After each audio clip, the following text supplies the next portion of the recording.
Real estate में price crash के assessment के पिछले लाइव सेशन में यूं तो मैंने आप लोगों से पूछा था कि आप लोगों का एक्सपीरियंस क्या रहा है मार्केट में, आप लोगों के पास क्या फीडबैक है, आप लोग अपने एक्सपीरियंस हमसे शेयर कीजिए। लेकिन एक्सपीरियंस शेयर करने की बजाय आप लोगों ने बहुत सारे सवाल हमसे ही खड़े कर दिए। आप लोगों ने ये कहा कि पिछले लाइव सेशन में मैंने पॉइंट्स सही उठाए थे लेकिन जवाब नहीं दिया था कि प्राइस क्रैश हुआ है या नहीं हुआ है, और अगर हुआ है तो लोगों को साफ तौर पे दिख क्यों नहीं रहा है। यह सच है कि रियल एस्टेट में जो आर्गुमेंट दिया जाता है कि यहां प्राइस क्रैश नहीं होता, उसके पीछे मैं आपको सबसे बड़ी वजह बता देता हूं। रियल एस्टेट एक ऐसा फाइनेंशियल प्रोडक्ट है जिसकी कि इसका कोई सेंसेक्स नहीं है। यहां कोई स्टॉक मार्केट की तरह आप डे टू डे में जाकर इसका प्राइस चेक नहीं कर सकते। रियल एस्टेट में आप गोल्ड की तरह कॉमेक्स नहीं है जहां जाकर आप डे टू डे में प्राइस चेक कर सकते हैं। और शायद यही वजह है कि रियल एस्टेट में यह कहना बहुत आसान हो जाता है कि यहां कभी कोई प्राइस क्रैश नहीं होता। जो लोग प्राइस क्रैश के दावे भी कर रहे हैं वो भी अपने आर्गुमेंट को मेरिट बेस्ड नहीं बना पाते हैं।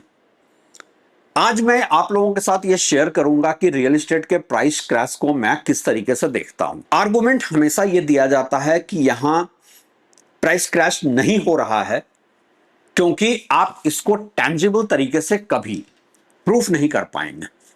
इसके लिए आपको ग्राउंड लेवल पर जाकर मार्केट के पल्स को समझना पड़ता है। तीन तरीके से प्रॉपर्टी मार्केट का क्रैश मैं देखता हूं।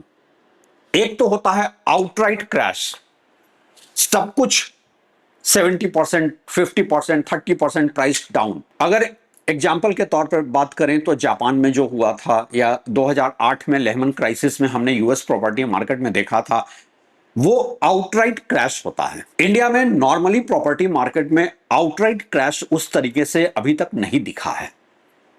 दूसरा होता है साइलेंट क्रैश। बहुत सारे लोग इसको टाइम करेक्शन के तरीके से भी समझते हैं कि जब आपका असेट क्लास लगातार कई सालों तक सेम प्राइस पे रह जाए। फॉर एग्जांपल 1 करोड़ की प्रॉपर्टी है, वो अगले 5, 7, 10 साल 1 करोड़ की ही रह गई और इस बीच में इन्फ्लेशन बहुत ऊपर चला गया, तो ये भी एक प्राइस क्रैश ही है क्योंकि आपके पैसे की परचेज पावर जो घट गई है।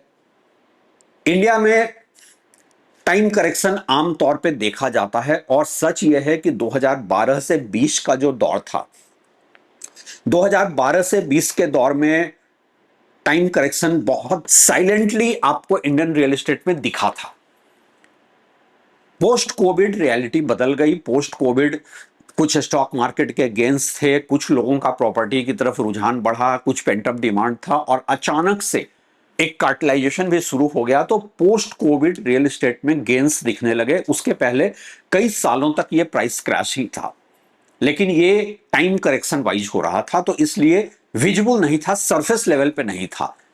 जो लोग, और इसीलिए मैं हमेशा कहता हूं रियल एस्टेट को समझने के लिए इकोनॉमी को समझना बहुत जरूरी है, क्योंकि जो लोग इकोनॉमी को नहीं समझते वो नहीं समझ पाएंगे कि जब किसी एसेट क्लास का प्राइस कम नहीं हो रहा है तो वो करेक्शन कैसे हो सकता है, क्रैश कैसे हो सकता है। एक एसेट क्लास अगर सेम प्राइस पे भी है और उसके कंपैरिजन में दूसरे एसेट क्लासेज ऊपर जा रहे हैं तो वो भी प्राइस करेक्शन ही माना जाता है, क्योंकि इन्फ्लेशन एक साइलेंट किलर होता है। तो क्या आज मार्केट में प्राइस क्रैश हो रहा है तो वो टाइम करेक्शन वाला प्राइस क्रैश है?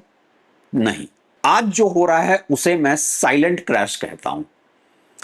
आपको ऑफिशियली नहीं बताया जाएगा कि मार्केट में प्राइस क्रैश शुरू हो गया है, लेकिन सच यह है कि इंडियन इकोनॉमी की जो हालत है, इंडिया में जो जॉब मार्केट की हालत है और जिस तरीके से इन्वेस्टर्स ड्रिवन प्रोजेक्ट हो रहे हैं, बड़े बड़े प्रोजेक्ट्स लॉन्च कर दिए गए हैं, highly priced luxury properties launch कर दी गई हैं इन्वेस्टर के भरोसे। देखिए, इन्वेस्टर को भी एग्जिट चाहिए और आज यही हो रहा है। खासकर मैं अगर दिल्ली एनसीआर को केस स्टडी बनाकर बात करूं, मैं कोई नाम नहीं लूंगा क्योंकि मैं जो कहने जा रहा हूं उसको कोई बिल्डर एक्सेप्ट नहीं करेगा और मेरे पास आउटराइट एविडेंसेज नहीं है हाथ में, लेकिन मैं इनसाइड स्टोरी जानता हूं। ज्यादातर प्रोजेक्ट में एक स्ट्रेस है क्योंकि इन्वेस्टर्स ने बहुत सारा इन्वेंट्री उठा लिया है, हाईली ओवर प्राइस्ड इन्वेंट्री। जो मार्केट 10,000 रुपए से ऊपर की प्रॉपर्टी एब्जॉर्ब नहीं कर सकता था, वहां 15 से 18,000 रुपए की प्रॉपर्टी, पर स्क्वायर फीट की प्रॉपर्टी इन्वेस्टर्स ने उठा रखी है और मल्टीपल यूनिट्स उठा रखी है। आज वो बिल्डर के सामने हाथ खड़े करने की हालत में आ गए हैं कि हम आगे का पेमेंट नहीं करेंगे, और यहीं से एक साइलेंट क्रैश शुरू होता है। साइलेंट क्रैश को किस तरीके से देखा जाता है, बिल्डर कैसे उस साइलेंट क्रैश को डील करता है, उससे आपको पता चलेगा कि यह साइलेंट क्रैश है, क्योंकि आउटराइट कोई एक्सेप्टेंस तो मार्केट में होने से रही। पहली बात, बिल्डर्स ने जितनी इन्वेंट्री बेच रखी है इन्वेस्टर्स को, सबके पेमेंट टाइमलाइन एक्सटेंड कर दिए गए हैं। सपोज एक बिल्डर ने एज पर द ऑफर अगला इंस्टॉलमेंट 6 महीने में देना था, उसको 1 साल 2 साल पे डेफर कर दिया है। हालांकि इसका एक निगेटिव इंपैक्ट प्रोजेक्ट के कंस्ट्रक्शन पेस पे भी पड़ेगा, लेकिन ये प्राइस क्रैश का पहला इंडिकेटर है कि यहां पे सारे पेमेंट आपके एक्सटेंड कर दिए गए हैं। लेकिन आप सोचेंगे कि इसमें तो जिन लोगों ने खरीद लिया है, वो फ्रेश बाइंग के लिए बिल्डर क्या कर रहा है।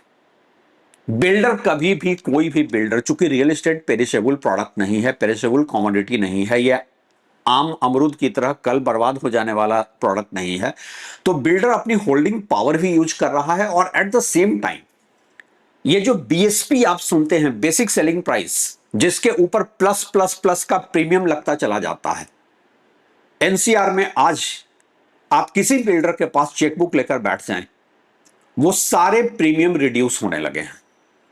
आपको डीएसपी के रेट पर अच्छे अच्छे प्रोजेक्ट मिलने लगे हैं। तो पहला तो यह है कि बिल्डर की तरफ से इस क्रैश को का एक्सेप्टेंस ये है कि पेमेंट टाइमलाइंस एक्सटेंड हो गए हैं।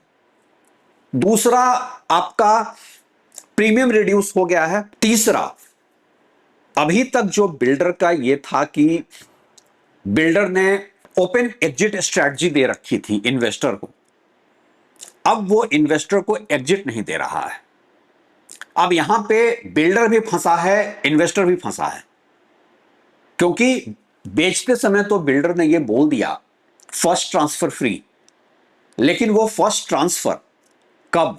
आज की तारीख में कई इन्वेस्टर बड़े बड़े डेवलपर्स के प्रोजेक्ट में आगे का पेमेंट रोक कर बैठे हैं, लेकिन बिल्डर उन्हें फिर भी एग्जिट देने को तैयार नहीं है, अगर उनके पास दूसरा बायर हो तो भी, क्योंकि बिल्डर जानता है कि उसके बाद वही यूनिट अगर थोड़े से भी कम प्राइस में रीसेल मार्केट में आ गए तो उसकी फ्रेश बुकिंग बंद हो जाएगी, उसका इन्वेंट्री सेल होना बंद हो जाएगा। वो तब तक आपको एग्जिट नहीं दे रहा है इन्वेस्टर को, जब तक वो अपनी इन्वेंट्री नहीं बेच दे। तो ये तीसरा ये है, और यही वजह है कि मैंने एनसीआर को केस स्टडी बनाया था। एनसीआर में आज सच्चाई ये है, आपने सुना होगा कई प्रोजेक्ट में पिछले कुछ सालों में, रेजिडेंशियल प्रोजेक्ट में बहुत ज्यादा बायर के प्रोटेस्ट हुए हैं। आज की तारीख में एनसीआर में, और खासकर अगर मैं नोएडा, ग्रेटर नोएडा की बात करूं, कॉमर्शियल प्रॉपर्टी में भी बायर एसोसिएशन बनकर प्रोटेस्ट होने लगे हैं। एक प्राइस क्रैश साफ तौर पे कार्ड्स पे है, कोई एक्सेप्ट नहीं करेगा, कोई बिल्डर उसको डील करने के लिए प्रीमियम रिड्यूस कर रहा है, अपना फेस सेविंग भी उसका है, और एक उसके पीछे लॉजिक ये भी है कि पुराना बायर ये नहीं कहे कि आपने हमें महंगा बेचा है। कोई पेमेंट टाइमलाइन को एक्सटेंड कर रहा है, कोई एग्जिट क्लॉज के साथ खेल रहा है। लेकिन सच्चाई यही है कि जितने ओवर प्राइस प्रॉपर्टी सेल हो चुके हैं एनसीआर में, सब में एक प्राइस क्रैश साफ दिख रहा है। और मैं जानता हूं कि मेरे इस लाइव सेशन के बाद बिल्डर लॉबी में इस बात को लेकर बहुत रिसेंटमेंट होगा कि कोई इस तरह से इनसाइड स्टोरी को कैसे एक्सपोज कर सकता है। हम तो ऐसा नहीं कर रहे, हर बिल्डर का डिफेंस मैकेनिज्म यही होता है, हम तो ऐसा नहीं कर रहे, हमारा तो इन्वेंट्री सेल नहीं हो रहा है, ऐसा नहीं है, हमारा, हम बहुत आराम से बेच रहे हैं। कुछ डेवलपर्स जिन्होंने highly over priced property underwriters को बेच रखा है, और ऐसे एनसीआर में 4-5 नाम ही मैं इस समय जानता हूं, वो तो सेफ जोन में हैं, लेकिन वो 4-5 डेवलपर पूरे रियल एस्टेट मार्केट को डिफाइन नहीं कर रहे हैं। इंडिया का रियल एस्टेट मार्केट हमेशा या तो टाइम करेक्शन में प्राइस कम होता देखा गया है, या साइलेंट क्रैश में देखा गया है। और इस बार का जो प्राइस क्रैश है यह बहुत साइलेंट क्रैश है। जो बायर आज कैश लेकर बैठा है उसके पास एक बहुत बड़ी बाइंग पावर भी है। तो क्या आज के बायर को इस बाइंग पावर का इस्तेमाल करते हुए थोड़े से डिस्काउंट पे प्रॉपर्टी खरीद लेनी चाहिए? मेरे ख्याल से इसका जवाब आप लोग क्या सोचते हैं मुझे दें, तो मैं अगले लाइव सेशन में शायद इस सवाल को भी एड्रेस करने की कोशिश करूंगा। शुक्रिया।